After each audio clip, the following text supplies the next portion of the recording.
我的夫君是天底下最厉害的神医，他有个最会制毒的青梅师妹，两人你毒我解，热闹了10几年，直到我被下了剧毒，差点没命。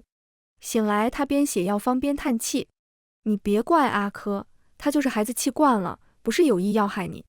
他知道我能救你，故意与我置气呢。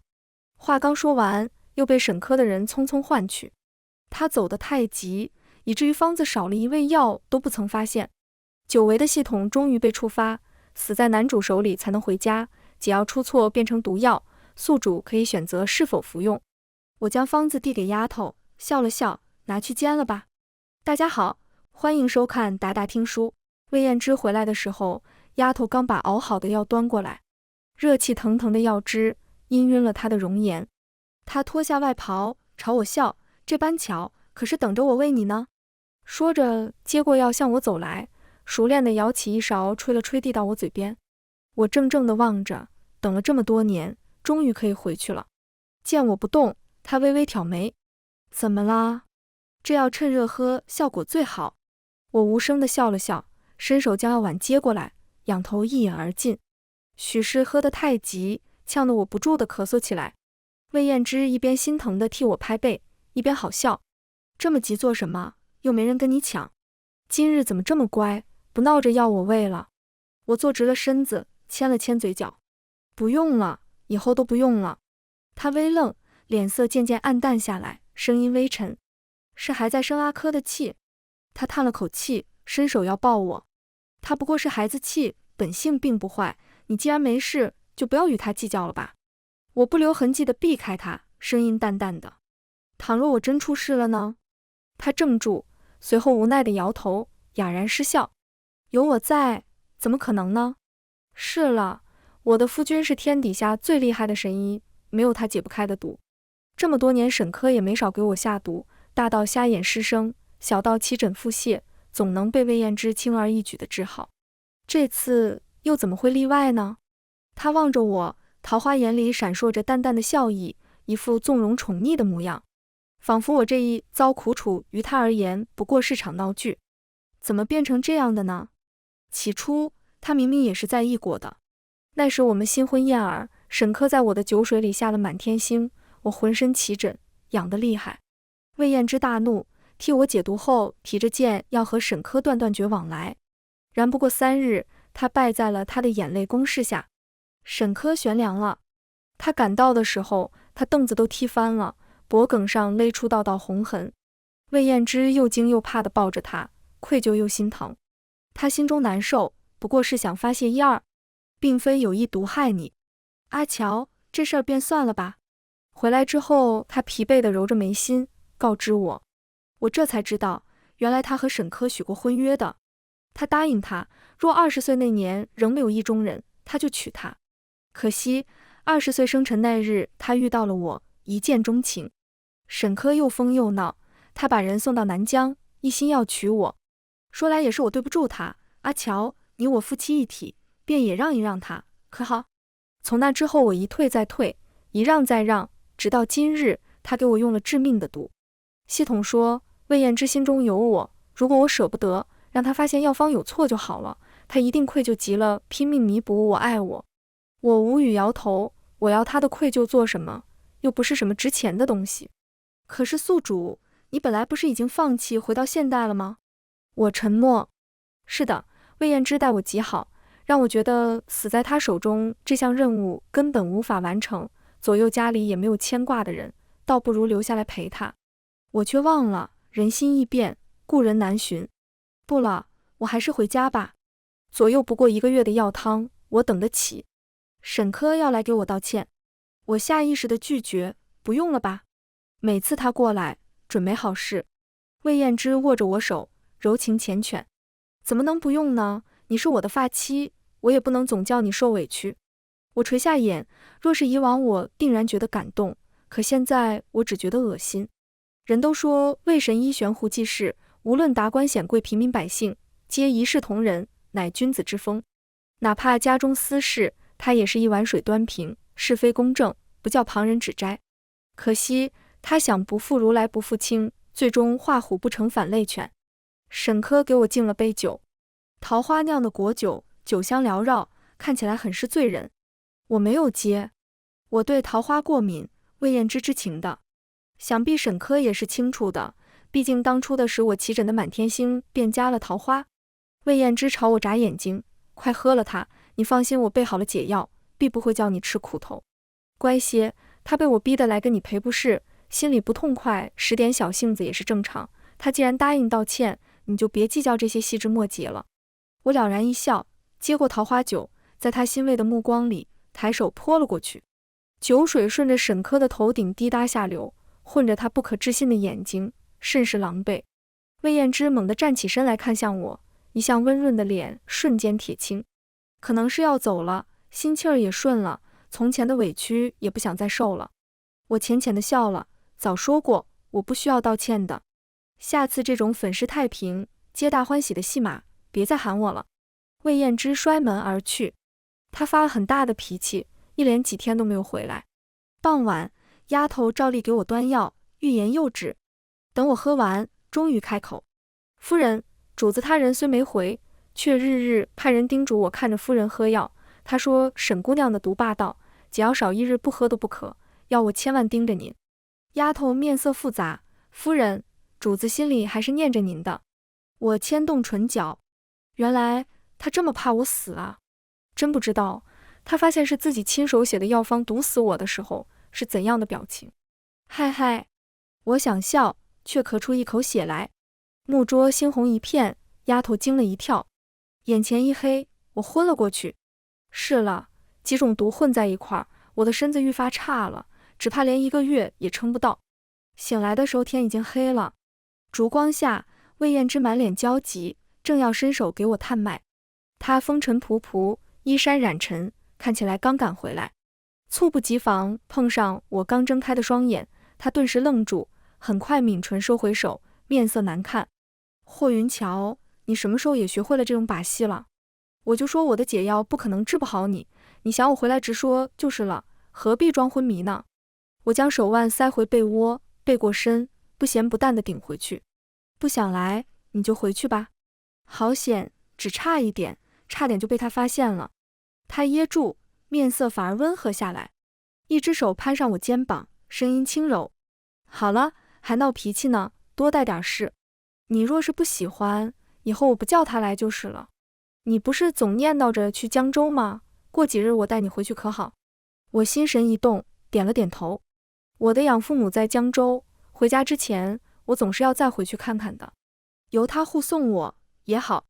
可惜他还是没能陪我。出发那日，梁城爆发了瘟疫，魏燕之在马车前被人喊住。他愧疚地看着我：阿乔。我了然地笑了笑：无碍，你去吧。几个百姓朝我作揖，夫人大意。我上了马车，头也没回。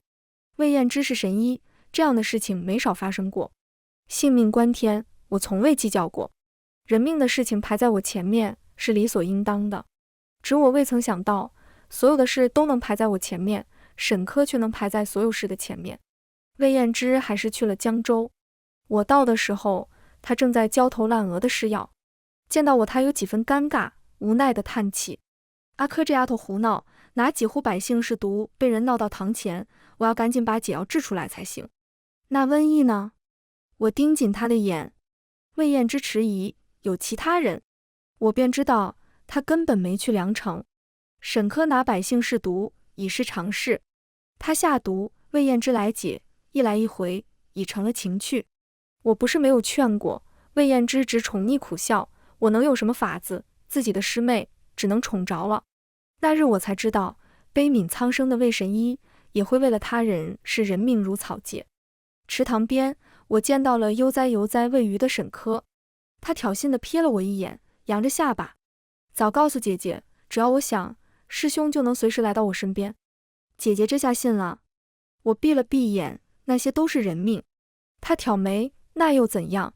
师兄说过，不管什么烂摊子，他都会替我解决。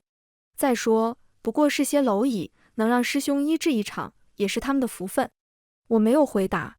早晚他会知道，这些蝼蚁迟早会让他付出代价。他的作所所为，我早已留了证据。走之前，我会将这些送到御前。魏彦之忙碌了一阵，终于制出了解药。救治完百姓，他又跑到官府给沈科求情销案。等做完这一切，他终于想起来找我。阿珂想逛逛江州城，明日我带他去，你可要一起？他瞧着我，笑意盈盈。我摇头拒绝，他有几分失望，却也松了口气。我是要去采买的，可却不想和他们一起。嫂嫂要生产了，我正要准备些物件儿。许是江州城太小，没过半个时辰，我便遇上了他们。我眉心微皱，抬脚欲走。师兄是更喜欢男孩还是女孩？万一我生出来师兄不喜欢怎么办呢？身子猛地顿住，我僵硬地转过头。金玉楼的小窗前，沈科正举着几枚金锁比划。魏彦之脸色一白，小心翼翼地捂住他的嘴，胡说什么呢？当心人听见。沈科嘟囔着嘴，怕什么？早晚要让他知道。浑身血液直冲头顶，我几乎站立不稳。原来沈科与我道歉那日，两人就有了苟且。沈科给自己下了毒，唯有合体能解。一个激情似火，一个半推半就。魏彦之犹豫着出声：“你且等等，让我想想该怎么和阿乔说。”我再也忍不住，几乎逃也似的离开。回房之后，眼圈还泛着红。我以为自己已经足够心硬，不想这么多年的感情，怎能说忘就忘？口中溢出腥甜。我抹了抹唇角，又吐血了，连带着胃也跟着抽疼。沉睡中的系统突然醒过来，宿主宿主，好消息，今天再服用一碗药你就病入膏肓，大罗神仙也就不回来了，就再也不用担心被男主发现了。我收了帕子，也跟着笑了，是吗？那可真是个好消息。晚膳后，魏彦之回来了，他凑到我身前，目露忧色，可是哪里不舒服？怎么脸色不太好？我别过身子，无碍，可能是还没喝药吧。今日的药怎么这般慢？我去看看。我微怔，正要拦他，眼见秋儿端着药过来，我松了口气。魏彦之边接过边笑，这药是苦了些，你莫要偷懒，可是救命的药呢。来，我喂你。这次我没有抢过来，而是一口一口任由他喂了下去。魏彦之，这最后送命的毒药是你亲手喂我的。我这一觉睡得极沉，一会梦到回到现代，一会梦到和魏彦之好的那些日子。醒来之后，魏彦之不在身边，我亦没有多问，用膳之后便准备去看看养父母。刚要出二门，听见沈科气急败坏地叫喊：“等等等，你还要我等到什么时候？你就那么怕霍云桥吗？你明明答应过我，孩子出生前不碰他的，我亲眼看见你从他房里出来，你还亲了他。”魏彦之脸上一阵青一阵白，压低声音：“我告诉过你，他最近身子不好，你就不能等他解毒吗？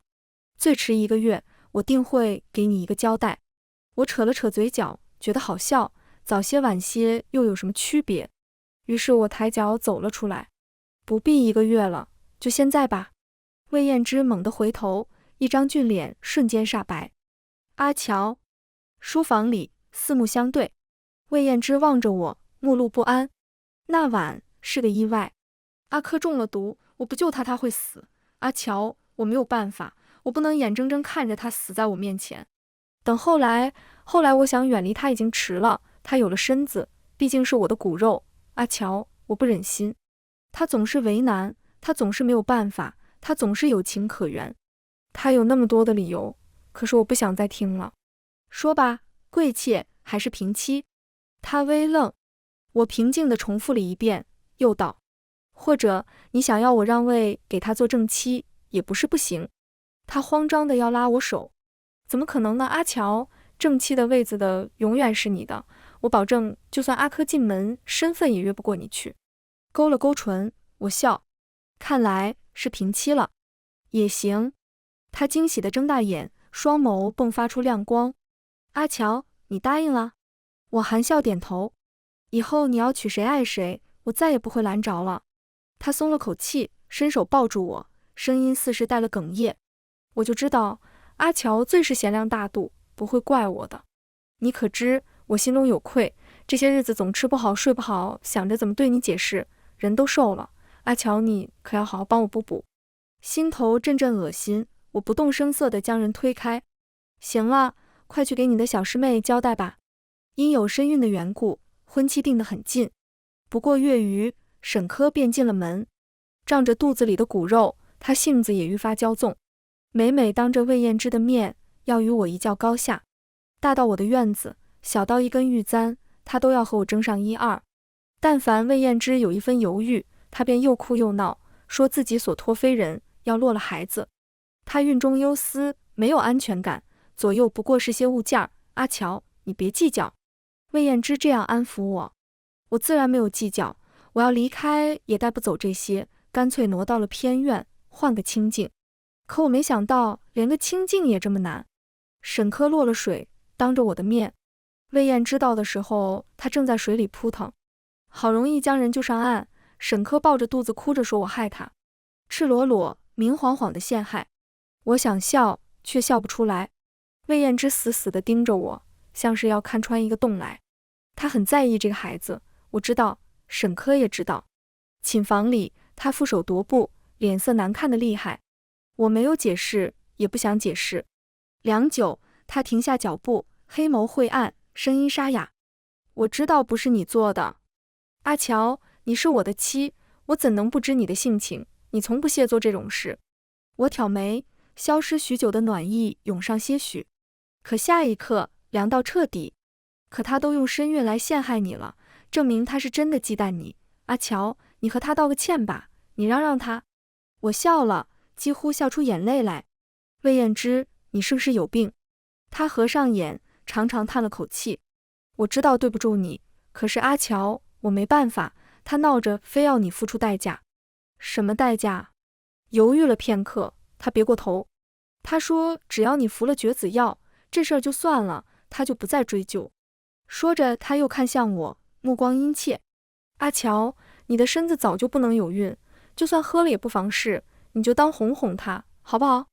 心底冰凉一片，我扯了扯嘴角。魏燕之，你知道我为什么不能有孕的？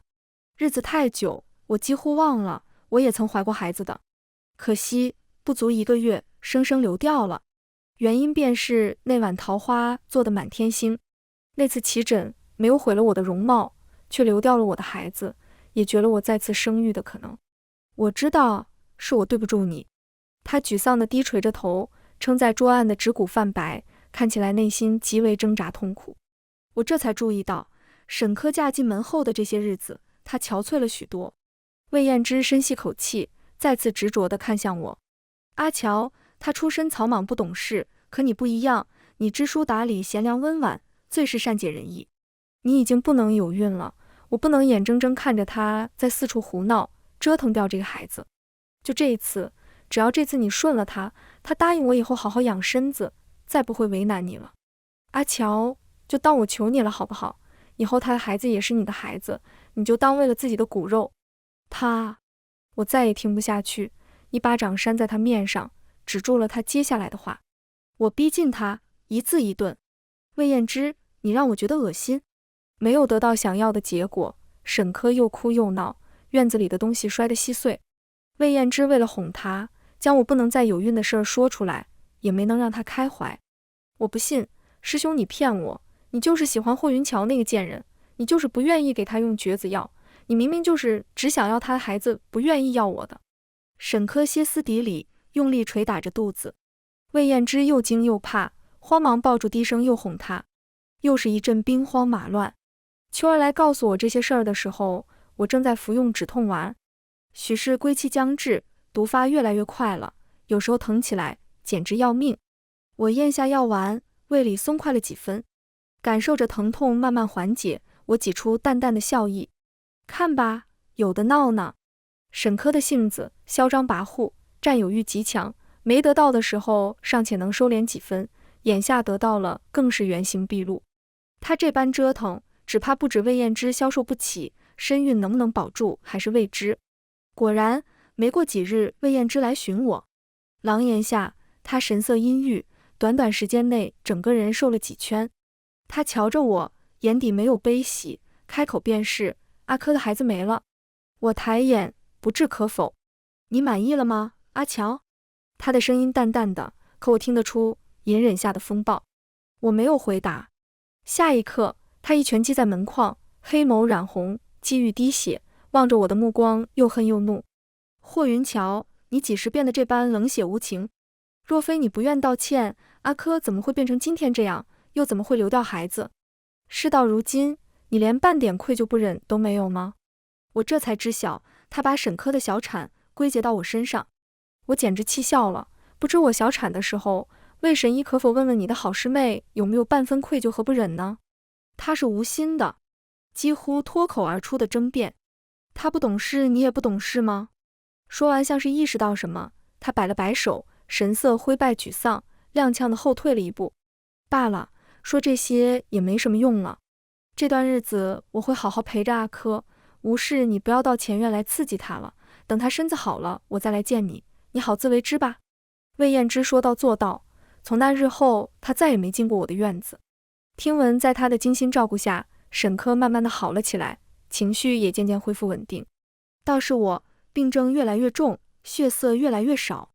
秋儿欢喜又担忧，沈夫人身子大好了，沈医也该来见夫人了。夫人定要让沈医好好看看，到底是什么缘故，怎么病得越来越厉害了呢？我笑了笑，没说话。左右像系统说的，现在大罗神仙也救不了我了，被魏燕之发现也无妨。终于，在秋儿说完的第2日，魏燕之过来了。不过她不是来为我诊病的，而是来送我下狱的。阿珂在江州毒害百姓的事情被人发现了，我因为他未去梁城治瘟疫一事也被人告发，如今圣上传召。他身子刚好受不得刺激，我已经让人向上禀告江州一事是你所为，反正百姓也知道我本来要护送你去江州的。阿乔，只要你给阿珂替了这一回，以往种种我便再也不追究了，可好？他望着我，面色复杂。天色破晓，氤氲的雾气隔着他的脸，我像是第一次认清眼前这个人，第一次相见时的惊喜惊艳，海棠树下的柔情蜜意，洞房花烛的海誓山盟，过往种种从脑海中一一闪现，最终定格在这张冷淡无情的面孔上。我恍然一起，无望山下的那株海棠花，我本不该收下的，也不会一错许多年。良久，我听到自己的声音，好。没想到我答应的这么爽快，他怔了片刻，点了点头。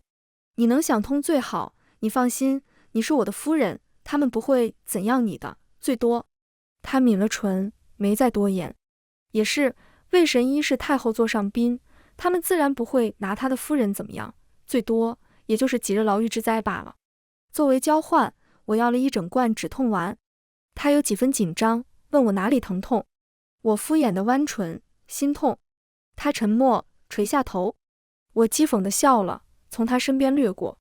骗你的，嫁给你才是我这辈子最后悔的事情。身侧的人影陡然僵硬。去京城那天，我除了带走了药丸，还带走了一方锦盒，这里收集了沈科和魏燕之这些年所作所为。当今太后宠信魏燕之，天子却不是好相与的人，若他知道这2人玩弄百姓性命，定然不会轻饶。我要做的，便是要将这些带到狱前，这也是我答应魏燕之的原因。事情很顺利，唯一的意外是止痛丸。魏燕之骗了我，药罐里的不是止痛丸，而是用于房事的春风丸。所以当圣上问我何所求的时候，我从太医院要了一张止痛药方。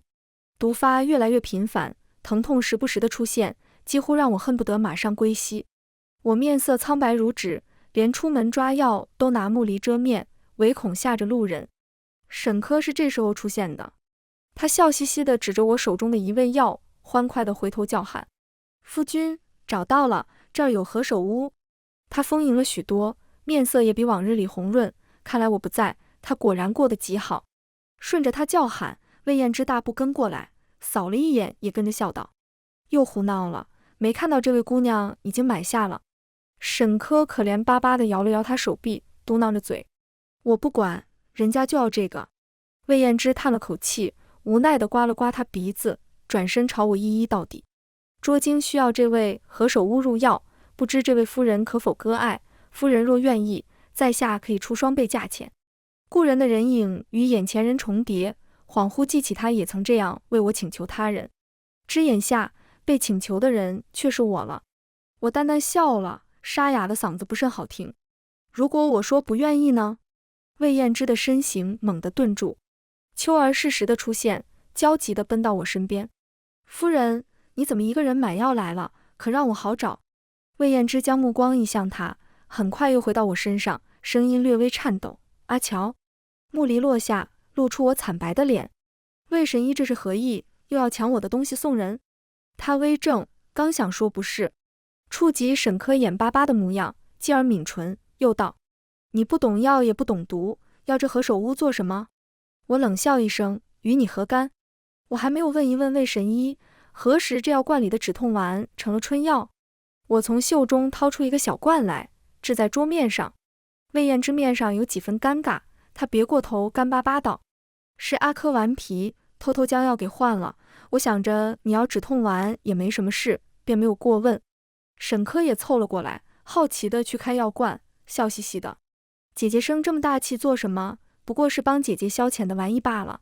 又是沈科，想起这些日子的苦楚都是拜他所赐，心头突然涌上一阵浓浓的厌烦，也不知哪来的力气，一把抓住药丸，捏着他的下巴灌了下去。那好啊，也来给你消遣消遣。他被逼着咽了几颗，呛得直咳嗽。魏燕之将我拉开，甩到一边，不可置信地望着我。霍云桥，你是不是疯了？被秋儿扶住，我堪堪站稳。我是疯了，早该疯了。那包何首乌到底还是没能回到我手里。而魏燕之在消失3天后，终于过来见我。他眼底青黑，脚步虚浮，看来那几粒春风丸几乎将他掏空。几步之遥，他望着我咳嗽，眼底似有几分心疼。阿乔，你为何脸色如此差？可是在宫中受了什么委屈？我放心不下你，原本是想来京城找你的，可阿珂非闹着要跟来，说想要治心毒，这才耽搁了。见我不语，他双眸晦暗，接着道：既然你平安出宫，之前的事便既往不咎了，今后我们3人好好过日子。阿珂性子天真率直，却没有坏心思，你多担待些，多教教他，总会好起来的。过几日阿珂生辰，他出身乡野，生辰从未大办过，我想给他大办一场，也算证实了他平妻的身份。云桥，你费心操办1、2，阿珂会领情的。我有些好笑，我为什么要让他领情？他是我什么人？为什么我要担待他？哪来这么大脸面呢？魏神医，没想到我这么直接拒绝。魏燕之脸色涨得通红，噎得说不出话来。我无意多说，袖中掏出一页纸铺在桌案上，叹了口气：合理吧，魏燕之？可能的话，我希望走之前和这个人彻底断清干系。魏燕之抬头，不敢相信地盯着上面3个字：你要与我和离？是因为何首乌，还是因为阿珂的生辰宴？阿乔，连你也要跟我闹？我无意与他争辩，直接研磨将笔递了过去，认真道：你签个字就知道我是不是闹了。他脸上一阵青一阵白，最终一言不发，甩袖而去。魏燕之又发脾气了，他带着沈科住进了我所在的别院，大张旗鼓地操办起生辰宴来。别院热闹非凡，我这里却人前冷落。要命的是，有药方莫药，我这浑身疼的毛病更难挨了。秋儿想法设法出去买药，却被人赶了回去。管家冷冷丢过来一句：没有夫人允许，任何人不能外出。这个夫人是指沈科。魏燕之为了气我，故意让他掌家。疼得打滚的时候，我问系统什么时候能死，系统迟疑，应该快了吧。我叹气，大约这是我留在这个世界的代价。血泪让我认清这个教训，男人不能信。秋儿不知又在哪里受了委屈，哭哭啼啼地跑过来。主子不信，我说夫人快死了，他说夫人在闹，说你好端端的怎么会死，还说您骗过他装昏迷，说您要是知错就亲自去求他，可是夫人已经病得下不了床了啊。话音刚落，一道身影紧跟着出现，带着冷笑。我倒要看看到底是真是。目光触及我的瞬间，他视线陡然凝住。你怎么成了这样？我知道，定然是我只剩下骨架的身子惊吓到了他。他脸色煞白，瞳孔紧缩，欲搭上我手腕的指尖也跟着颤抖，疼痛在慢慢减退，大概真的要死了。我咧嘴想笑，却猝不及防喷出一口鲜血。魏燕之的面孔瞬间一片狼藉，闭上眼的前一秒是他惊恐到绝望的脸。真好，这下能死了吧？身子飘荡在半空，我看到下面一片哀嚎。魏燕之抱着我，翻来覆去的给我诊脉，嘴里不停地念叨着：怎么会这样？明明我解毒了啊，怎么会这样呢？秋儿跪坐在地上哭，夫人用了您的药方，不仅没好转，还病情加重了。我想请主子您看看。夫人说不打紧。魏燕之猛地弹起来，双眸睁大：药方，药方呢？秋儿掏出一张枯黄的纸，我很仔细的一个个对着熬药的，可夫人还是不好，呜呜。魏燕之捏着纸张的指骨泛出青白，她茫然无措的四下看了个遍，口中喃喃自语：不对啊，怎么会少了一味药呢？怎么会没有呢？秋儿不解，少了什么？魏燕之面上的肌肉像是凝固，她突然将纸张扣在面上，仰面而泣，声线干涩：何首乌，原来是何首乌啊，那可真是太巧了。我大概没死彻底，魂魄一直飘在半空，没有回到现代的意思。系统不太高兴，所以说是神医呢，死人也能拉回去2天。我也很无奈，不会真活回去吧？系统坚定地摇头：不可能，最多2天，你必定魂飞魄散，不对，魂归现代。行吧，我再等等。我的身体大概成了活死人，有气儿能呼吸，能吞会咽，却不会说话，不会动。魏燕之抱着我，像是抱着失而复得的珍宝。尽管我不言不语，他也不厌其烦地给我喂药擦身，不停地跟我说话，温柔耐心。阿乔，是我不好，是我对不住你，我会把你救回来的，你信我。止痛丸我喂给你了，你再也不会痛了。何首乌我也要回来了，我还重新写了药方，这次的药方绝对没有错，不信你看看。他翻出一张崭新的方子，放到我面前，嘴里犯苦，我噗的一声全吐在了药方上。他脸色一白，抢笑着收拾擦洗，没关系，我们重新写一张。自欺欺人，没意思。有小厮来报，说是夫人来了。他瞬间怒了：什么夫人？你们的夫人在这儿。沈科被拦在门口，目眦欲裂：师兄，他死了，霍云桥他死了，你就不回来了？魏燕之怔怔地望着他，双眼突然迸发出光亮：是你，都是你，如果没有你，我也不会少写一味药，阿乔也不会死，都是你的错，都是你。阿乔吃了那么多苦，他好疼啊。如果你也受过这些，阿乔他开心了，他就回来了。我隐约觉得哪里不对劲，事实证明果然不对。魏燕之给沈科下了毒。七阵、诗雨、师生，我吃过的苦头他一一给沈科来了一遍。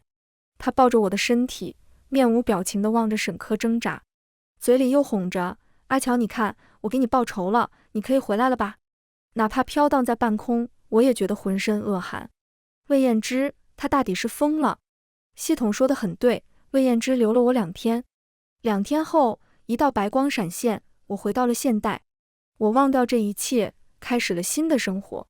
回到现代的第2年，我听到系统带来的消息。我离开后，魏燕之彻底疯了。他开始没日没夜地写药方制药，写的最多的便是何首乌。沈科被皇室带走的时候，已经没了人形。他和魏燕之的罪过被公开，沈科被判秋后问斩。魏燕之因为太后力保，留下一条命，却因为疯癫，再也不被待见。系统说完，也跟我告别。过往种种，如梦一场。我深吸口气，甩掉脑海中的一切。阳光正好，又是崭新的一天。全文完，达达听书感谢您的观看，我们下个故事再见。